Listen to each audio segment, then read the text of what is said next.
নমস্কার বন্ধুরা, আশা করছি সকলেই খুব ভালো আছেন ও সুস্থ আছেন। সাথী ভিলেজ লাইফের পক্ষ থেকে আরও একটি নতুন ব্লগে আপনাদের অনেক অনেক স্বাগত জানাই।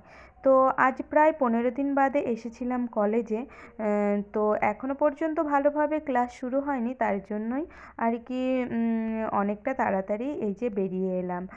এখন বেজে গিয়েছে ওই 1:30টা মতন, এখন কলেজ থেকে বাড়ি ফিরছি। তো এই যে কলেজ থেকে এখন বাড়ির দিকে রওনা দেব, তার মাঝেই কলেজেও এসেছিলাম। আর কিছু খাবো না সেটা তো হয় না, তবে ফুচকা এলাকায় আজ পাইনি, আজ পেয়েছি পেয়ারা মাখা। অন্য কিছু আর খেতে ইচ্ছা করেনি, এখান থেকে একটু পেয়ারা মাখা নিয়ে নিয়েছিলাম। তো পেয়ারা মাখার দোকানে এসে আরও একটি ফলকে দেখে ভিডিও না করে আর থাকতে পারলাম না। যদিও এটা একটি চেনা পরিচিতি ফল, তো একটি অন্য রঙের। তো সচরাচর আমরা সাদা রঙেরই জামরুল দেখতে পাই, তবে এখানে দেখলাম লাল রঙের। এই জামরুলগুলোকে এর আগেও দেখেছি, সেগুলো ফোনেতে দেখেছি, তবে আজ সামনাসামনি দেখলাম। খেতে কেমন হবে কে জানি, এখনো পর্যন্ত টেস্ট করা হয়নি। তবে এর একটি চারা গাছ আমাদের বাড়িতে এনেও লাগানো হয়েছে, সেটাতেও দেখেছি ফুল এসছে। এখন দেখা যাক এর মতন হয় কি না। আর ওইদিকে আবার আমাদের পেয়ারা মাখাটাও রেডি হচ্ছিল। তো পেয়ারা মাখাটাতে একটু আর কি ঝাল কমই দিতে বলেছিলাম।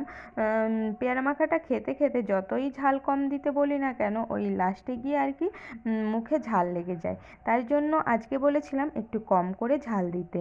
তো পেয়ারা মাখাটা এখানে মাখছে, আর এই যে পেয়ারা মাখাটাতে একটু তেঁতুলের চাটনি দিলে টেস্টটা যেন আরও দ্বিগুণ বেড়ে যায়।